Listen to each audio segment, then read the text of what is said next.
Osinbajo delivers a brave message to Nigerians ahead of 2027 regarding the politics of the country. Yemi Osinbajo, the former vice president, has urged Nigerians, particularly the younger generation, to get involved in politics if they wish to influence the world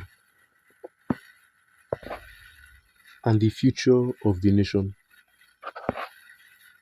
Speaking at a public engagement session, Osinbajo stressed that anyone who genuinely wants to see change in the direction of leadership, development, and governance can no longer afford to ignore politics. His message was delivered while Nigeria continues to face growing economic, security, and social justice difficulties, all of which he believes can only be resolved by capable and patriotic citizens taking action. Osinbajo pointed out that political indifference, particularly among Nigerians with education and talents, has left a void that is frequently filled by people who lack ethics or vision. The worst will automatically take over if the brightest minds stay out of politics, he stated. He urged Nigerians to start acting now by joining parties, taking part in discussions, and holding politicians responsible, rather than waiting till election season. He said that democracy cannot flourish if people are only observers rather than active participants. His comments coincide with the fact that many Nigerians have lost faith in the system as a result of numerous cycles of subpar leadership. However, Osinbajo maintains that without citizen participation, the system cannot be fixed on its own. He exhorted young Nigerians to use their enthusiasm, online presence, and inventiveness to impact decisions that impact their lives in order to buck the trend of political disengagements. In politics, he continued, there is no such thing as being neutral. Your silence helps someone else make a choice for you. Now, let's see what other people have to say about this. True, there is aloofness or neutrality in politics. Politics, leadership, governance, security, and safety is everybody's business. The leadership guru, John Maxwell, says without involvement, there can be no commitments. So, citizens' participation and involvement is very necessary in any democracy to effect positive and progressive change and to create and build a just, equitable, and egalitarian society of equal rights and opportunities. Prior to 2003 elections, PDP introduced an unwritten rule by saying power should rotate between the north and south.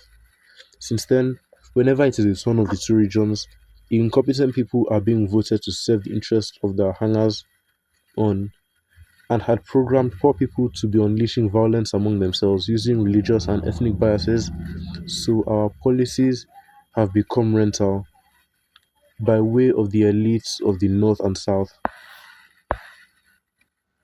Is it now you've realized they have the brightest minded people? What conspiracies between you and Emiefele? For good 8 years as vice president, what did you do when your boss put all Nigerians in a huge debt? Hungry, kidnapping, floating and changing narrowness, seizing our money by making us queue before we can receive the new 5k from any bank. Did you ever think about youths to become politicians? Politics in this country called Nigeria has become a devil's workshop. If you're not ready to die with the devil, don't go there, or else these wolves in human nature will eat their carcass raw. What will the younger generation do in the face of those corrupt, stinking politicians than to corrupt them as usual? During his own tenure as vice president, did they allow him to complete anything? He was frustrated out of office by the bigwigs of politics. Brave message indeed. The 8 years in the corridors of power as VP is the Nigerian bequeathed to the youth by this gentleman. Talk is cheap. Baba Osinbajo, as you have rightly taught, but Nigerian politics goes beyond vision, brightness, etc.